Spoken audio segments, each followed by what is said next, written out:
दोस्तों, जय हिंद। आज आपकी जो वीडियो है, इसके पहले जो भुखमरी को लेकर एक रिपोर्ट आई थी, उसकी एक वीडियो तो आपके सामने आ चुकी है। उसका ये सेकंड पार्ट रहेगा आपका। ठीक, आज इसको देख लेते हैं। यहाँ से आइए।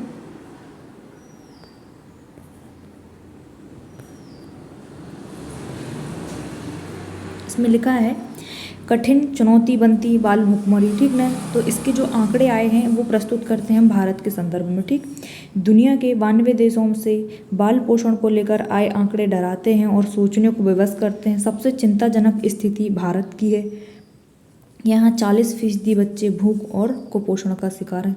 अब इस रिपोर्ट में किसकी रिपोर्ट है? ये यूनिसेफ की बाल पोषण रिपोर्ट 2024। ठीक, इसमें भारत की स्थिति सबसे चिंताजनक बताई जा रही है, जिसमें 40% बच्चे भूख और कुपोषण का शिकार हैं। सबसे पहले हम यहाँ से आते हैं, यहाँ से पढ़ेंगे। भूख वैश्विक समस्या बन चुकी है, मगर इसे लेकर कोई ठोस नीति नहीं बन पाई। सुविधा संपन्न परिवार जहां भोजन की बर्बादी करता है, वहीं गरीब परिवार भूखे पेट सोने को मजबूर है। हाल में आई यूनिसेफ की बाल पोषण रिपोर्ट, मतलब ये रिपोर्ट को ही रपट लिखते हैं। बाल पोषण रिपोर्ट 2024 बेहद चौंकाने वाली है। दुनिया के 92 देशों में बाल पोषण को लेकर आए आंकड़े डराते हैं और सोचने को विवश करते हैं। सबसे चिंताजनक स्थिति भारत की है। यहाँ पर 40%, ये क्या है? ये आंकड़े बता रहे हैं इसमें, है ना, कि भारत की क्या स्थिति है। इसमें ये भारत को लेकर आंकड़े प्रस्तुत कर रहे हैं कि भारत में 40% बच्चे भूख और कुपोषण का शिकार है।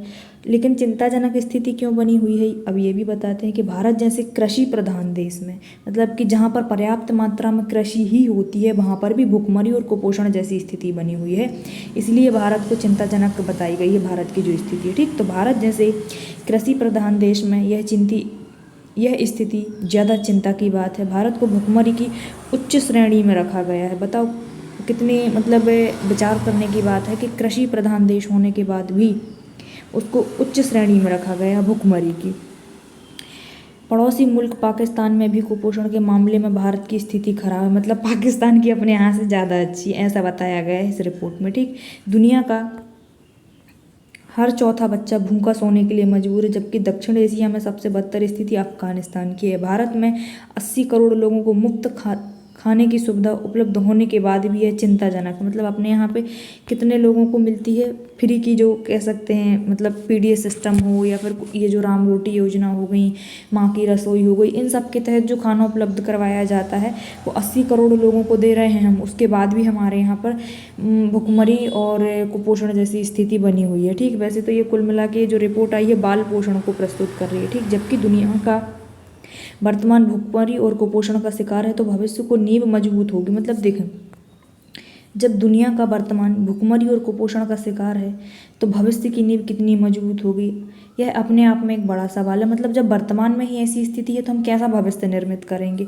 ये कहना चाह रहे हैं ये। ठीक, क्या आने वाली दुनिया रुग्ण होगी, समतामूलक समाज और व्यवस्था की कल्पना बेईमानी होगी? ऐसी स्थिति में आने वाले भविष्य में दुनिया की क्रियाशील आबादी कैसे होगी? मतलब जब हम आज ही कुपोषण का शिकार हैं, तो आगे चल के हम ऐसी क्रियाशील जनसंख्या कैसे दे पाएंगे जो एक तबके को भोजन उपलब्ध करवा पाए, या फिर कार्यशील जनसंख्या में उसकी गिनती हो सके। ठीक ना, यहाँ से आते हैं, श्रमेव जयते का क्या होगा? सवाल है कि थके हारे बीमार लोग एक स्वस्थ समाज का निर्माण कैसे करेंगे? थके हारे से मतलब भाई कि जो कुपोषण का शिकार हैं, भूख से बिलख रहे हैं, ये अच्छे समाज का निर्माण कैसे कर पाएंगे? भाई हर जगह आप इंटरव्यू देने जाएं, सबसे पहले वो आपकी पर्सनालिटी देखते हैं, ठीक ठाक कद काठी के हो कि नहीं हो, कुपोषण का शिकार तो नहीं हो, है ना, तब जाके आप व्यवस्थाएं अच्छी कर पाएंगे, अच्छी सुविधाएं दे पाएंगे, अच्छी सेवाएं दे पाएंगे।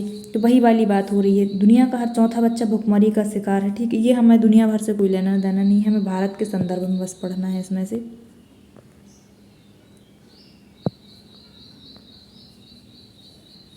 यूनिसेफ की, यहाँ से आते हैं, यूनिसेफ की बाल पोषण पर आई रिपोर्ट बहुत चिंताजनक बातें उभरी। दुनिया भर में बहुत बड़ी तादाद में 5 साल तक के बच्चे भूख और पौष्टिक आहार के लिए जूझ रहे हैं। यहाँ चिंता और बढ़ जाती है जब भारत जैसे कृषि प्रधान देश में कुपोषण और भुखमरी के हालात हैं। एक तरफ हम देश की अर्थव्यवस्था को 5 ट्रिलियन, ये देखो भाई, ले जाने का सपना देख रहे हैं, दूसरी तरफ मासूम बच्चों को भोजन और पौष्टिक आहार तक नहीं सुविधा उपलब्ध हो पा रही है। ऐसे हालात में हम देश को किस तरफ ले जा रहे हैं भारत का दुनिया भर में जो स्थिति है, अमीर और अमीर बनता जा रहा है और गरीब होता जा रहा है। भारत में सरकारी आंकड़ों में गरीबी कम होने का दावा किया जाता है, मगर हकीकत यहाँ है कि 40% बच्चे कुपोषण और भूख से परेशान हैं। ठीक, अब ये दुनिया भर की बातों को छोड़ के हम यहाँ से आते हैं कि ये जो कारण बताए गए हैं यूनिसेफ की आहार सूची के अनुसार कम से कम 8 प्रकार के आहार बच्चों को समुचित पोषण के लिए चाहिए। अगर 8 ना उपलब्ध हो तो कम से कम 5 तो होने ही चाहिए। ठीक, यहाँ लिखा हुआ है 5 आहार तो मिलने ही चाहिए, मगर बहुत सारे लोगों के लिए 5 आहार जुटा पाना भी मुश्किल है, जिसके चलते बच्चे भुखमरी और कुपोषण के शिकार हो रहे हैं। सरकार के लिए भुखमरी और कुपोषण कभी मुद्दा नहीं रहा है। यूनिसेफ की रिपोर्ट के मुताबिक हर 3 में से 2 बच्चे कुपोषण का शिकार हैं। इस तरह के कुपोषित बच्चों की आबादी 66% है। ठीक, कितनी फीसदी? 66% बताई है इन्होंने। ये आंकड़ा हम नोट कर लेंगे।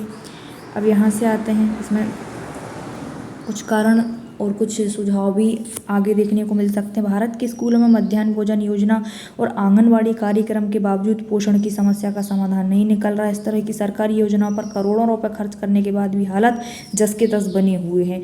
कुपोषण के पीछे लोगों की आर्थिक स्थिति के अलावा दूसरे कारण भी। देखो, ये कुपोषण का कारण बता रहे हैं कि ऐसे कौन कौन से कारण हैं जो कुपोषण को बढ़ावा दे रहे हैं। ठीक, आर्थिक, सामाजिक, इसके अलावा दूसरे कारण हैं। अभी दूसरे क्या हैं? बढ़ती महंगाई हो गई, बेरोजगारी की समस्या हो गई, आर्थिक विपन्नता की वजह से आम आदमी बच्चों को पौष्टिक आहार नहीं दे पाता है क्योंकि उनकी आमदनी उतनी होती नहीं है। कठिन परिश्रम के बाद भी जैसे तैसे दाल रोटी जुटा पाता है। कई हालात ऐसे बनते हैं कि पूरे परिवार को भूखे पेट सोना पड़ता है। ऐसा भी होता है भाई। उसके सामने पहले पेट भरने की चुनौती होती है। वह पौष्टिक आहार कल्पना भी नहीं कर सकता। देखो, जहाँ एक व्यक्ति को पेट भर के भोजन नहीं मिल रहा, वहाँ वो कहाँ अपनी थाली में आ रही है पौष्टिक आहार की बातें कर सकता है। उसको तो यही है कि पेट भरने के लिए खाना मिल जाए, पौष्टिक आहार बहुत दूर की बात है। ठीक, ये कहना चाहते हैं। उसके सामने पेट भरने की एक चुनौती होती है। इस पौष्टिक आहार की कल्पना भी नहीं कर सकते। इस स्थिति में आम आदमी, देखो ये लिखा हुआ है, आम आदमी दूध हो गया, मछली हो गए, मांस हो गए, अंडे, विटामिन युक्त फल की व्यवस्था कहाँ से करेगा? जिसको 2 वक्त की रोटी नसीब नहीं हो रही, वो आहार और पौष्टिक आहार की व्यवस्था कहाँ से करके लाएगा? ये सही बात है। वर्तमान में दूध के रेट देखो भाई, 50 रुपये लीटर है। अब व्यक्ति पेट भर के खाना खाए कि 50 रुपये लीटर वाला दूध पिए? आर्थिक विपन्नता की वजह से मध्यम वर्गीय आम साधारण परिवारों की हालत ऐसे है कि वह दिन रात कड़ी मेहनत करने के बावजूद किसी तरह परिवार बच्चों की देखभाल कर पा रहा है। मतलब सिर्फ देखभाल ही कर पा रहा है ना, पौष्टिक आहार नहीं दे पा रहा है। ठीक, तो ये आइए यहाँ से यूनिसेफ की आहार सूची के अनुसार वही जो यहाँ पे पढ़ के आ गए हैं, कम से कम इन्होंने अपनी रिपोर्ट में कहा है कि 8 प्रकार के आहार आप दीजिए। 8 नहीं तो कम से कम 5 तो दीजिए। लेकिन भैया, अब जब पेट भरने के लिए भोजन नहीं है तो आहार कहाँ से उपलब्ध करवा पाएंगे? ठीक, तो कुछ स्थिति यहाँ से देख लेते हैं। यहाँ पर कुछ सुझाव दिए गए हैं। भारत के हालात सबसे खराब हैं। बाल भुखमरी के मामले में पाकिस्तान भारत से बेहतर बताया है इस रिपोर्ट में। यूनिसेफ की इस रिपोर्ट में सरकार और संस्थाओं को गंभीरता से लेना चाहिए। ये कुल मिला के यहाँ सुझाव देना स्टार्ट कर दिया है इन्होंने कि ये जो भुखमरी है, बाल भुखमरी को लेकर ठोस नीति और फैसले किए जाने चाहिए। इसी के बाद में बाल विकास के लिए निर्धारित पौष्टिक समूह 1 से अधिक संतुलित आहार बच्चों को देने चाहिए। वैश्विक स्तर पर इस मुद्दे को लेकर धरातल पर काम करने की आवश्यकता है। ठीक, मतलब धरातल की बात यह है कि आप अपनी जो योजनाएं हैं, जो कुछ भी बना रहे हो, ये कागजी तौर पर बस ना सिमटी रहें। इनको इम्प्लीमेंट करने के लिए ज़मीनी स्तर के आंकड़े भी आपके पास में होना चाहिए कि कहाँ पर किन लोगों को क्या क्या पहुँच रहा है। हालांकि इस स्तर के हालात यूरोपीय देशों में नहीं देखे जाते। दक्षिण एशिया के देशों की हालत बेहद चिंतनीय है। इसके लिए वैश्विक स्तर पर एक संगठन बनाना चाहिए। भारत में भी इसके लिए विशेष आयोग गठित कर बच्चों के लिए पोषण आहार की व्यवस्था होनी चाहिए। ये कुल मिला के सुझाव बता रहे हैं कि एक आयोग ही अलग से गठित करो आप। और इसके बाद में अगर आने वाली पीढ़ी शारीरिक और मानसिक रूप से बीमार हो गई तो हम एक उन्नत प्रगतिवादी राष्ट्र का निर्माण कैसे कर सकते हैं? यह हमारे लिए चिंता और चुनौती का विषय है। अब ये भी बहुत लोगों के काम आएगी। कुछ लोगों के समझ में आती है, कुछ के समझ में नहीं आती है, तो उसके लिए हैंड रिटन वाली व्यवस्था भी कर रखी है हमने। बाल भुखमरी ये सेकंड पार्ट है, उसका पहला पार्ट आपने देख लिया होगा, ऐसी मुझे उम्मीद है। अब ये रिपोर्ट किसकी है भैया? बाल भुखमरी को लेकर बाल पोषण रिपोर्ट जिसे हम कहते हैं, यूनिसेफ की है 2024 की। ठीक, तो नाम किसका लगाना है भैया कि ये आंकड़े हमने कहाँ से उठाए हैं? यूनिसेफ बाल पोषण रिपोर्ट 2024। इंट्रो देख लेते हैं भाई।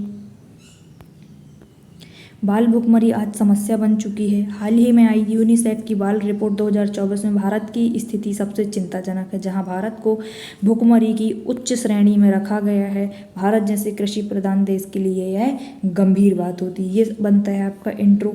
अब आते हैं हम आंकड़ों पर भाई, कि कैसे क्या आंकड़े निकल कर आए हैं भारत के संदर्भ में। 40% बच्चे भूख और कुपोषण का शिकार हैं। भारत भुखमरी की उच्च श्रेणी में है। 66% भोजन के लिए संघर्षरत हैं, 65% बताया है। 3 में से 2 बच्चे कुपोषण का शिकार हैं।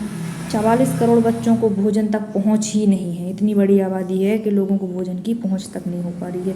कारण क्या बताए हैं इन्होंने इसमें, अब ये भी देख लेते हैं। मध्याह्न भोजन जैसी योजनाओं का उचित क्रियान्वयन नहीं हो पाना एक ये कारण भी है। बढ़ती महंगाई, आपने देखा होगा कि ये जो मध्याह्न भोजन है, मिड डे मील जो स्कूलों में बनाए जाते हैं, ये जो स्कूल में कार्यकर्ता लगे रहते हैं ना, यही लोग राशन चुरा लेते हैं और ये सड़ा भुना राशन बनाते रहते हैं। आपने बहुत सारी न्यूज़ में देखा होगा कि स्कूल में जो खाना बन रहा है, कहीं उसमें छिपकली मिल रही है, कहीं कीड़े मिल रहे हैं। ठीक, तो ये जो साफ़ सुथरा राशन रहता है ना, ये अपने अंडर में कर लेते हैं और वो जो घटिया दर्जे का राशन होता है उसका खाना पीना बनाते रहते हैं बच्चों को और खिलाते रहते हैं, जिस वजह से कुपोषण को दूर करने का प्रयास तो हम कर रहे थे, लेकिन वो हो ही नहीं पा रहा है। ठीक, उसका मूल कारण है कि घटिया दर्जे का अनाज भी ये लोग इस्तेमाल करते हैं। बढ़ती महंगाई, आर्थिक और सामाजिक स्थिति, आर्थिक विपन्नता के चलते बच्चों को पौष्टिक आहार न दे पाना, आम आदमी की थाली में विटामिन युक्त भोजन का अभाव। यूनिसेफ के अनुसार वही कि 8 प्रकार के पौष्टिक आहार देना चाहिए, लेकिन 5 भी जुटा पाना बहुत मुश्किल काम हो रहा है। एक बहुत बड़ा कारण है। ठीक, सुझाव क्या दे सकते हैं इसको कम करने के लिए हम। यूनिसेफ की रिपोर्ट को भारत सरकार को गंभीरता से लेना चाहिए। भैया ये जो आंकड़े प्रस्तुत किए हैं ना यूनिसेफ वाली रिपोर्ट ने, कि इतने प्रतिशत कुपोषण है, इतने बच्चों की खाने तक पहुंच ही नहीं है ना, और आपके यहाँ की जो योजनाएं इतनी बड़ी बड़ी चल रही हैं उनका उचित क्रियान्वयन ही नहीं है, उनका निरीक्षण कीजिए, उनको सुधार लाने का प्रयास कीजिए। तो ये क्या है, ये आपकी यूनिसेफ की रिपोर्ट में जो कुछ भी कहा गया है उसको सरकार को गंभीरता से लेने की आवश्यकता है। बाल भुखमरी को लेकर ठोस नीति होनी चाहिए, मतलब कोई भी रणनीति ऐसी बनाओ जिसको इससे ख़त्म किया जा सके। निर्धारित 8 पौष्टिक आहार में से अधिक उपलब्ध कराए जाएं। इस भुखमरी जैसे मुद्दे पर सरकार को धरातल स्तर पर काम करने की आवश्यकता है। भारत में विशेष आयोग का गठन आहार की व्यवस्था करने के लिए होना चाहिए। इतने सारे आयोग आपने गठित कर रखे हैं, लेकिन जिनसे भविष्य का निर्माण होना है भैया, बाल बच्चों से ही होना है। ठीक ना, तो जो छोटे बच्चे हैं उनके लिए आयोग, मतलब आहार के लिए एक अलग से ही आयोग का गठन आप कर सकते हैं। इतने आयोग गठित किए हैं, एक और कर दो भाई, कम से कम ये स्थिति सुधर जाएगी, है ना। अब आते हैं हम अपने निष्कर्ष पर। बच्चे किसी भी राष्ट्र का आने वाले भविष्य होते हैं। भविष्य की इस नींव को मजबूत करने की आवश्यकता है। उन्नत और प्रगतिवादी राष्ट्र का निर्माण हमारी पहली प्राथमिकता होनी चाहिए। वो इसलिए होनी चाहिए कि गांधी ने कहा था, अगर आपने गांधी का एक कोटेशन सुना हो, कि किसी भी राष्ट्र का भविष्य का स्वरूप उसकी कक्षाओं में पलता है ना। किसी भी राष्ट्र के भविष्य का स्वरूप उसकी कक्षाओं में पलता है। कुल मिला के वो बच्चों की ही बात कर रहे थे कि जब हम इस छोटे बच्चों को ही मजबूत बनाएंगे तब जाके हमारे यहाँ का भविष्य अच्छा हो पाएगा। तो ये स्थिति हमें कैसी है, चिंताजनक बताती है भाई। तो ये रही आपकी वीडियो, इसको देखिएगा, इसके सिनॉप्सिस बना लीजिएगा। Thank you. और एक बात और भैया, व्यूज़ भी कम आ रहे हैं। दूसरी बात, आप लोग कमेंट नहीं करते हैं कि अच्छी है वीडियो, डाटा ठीक ठाक है, आप इसमें सुधार करना चाहते हैं, क्या चाहते हैं कमेंट में लिखिए, वरना इस सीरीज़ को मुझे यहीं बंद करना पड़ेगा भाई। Thank you.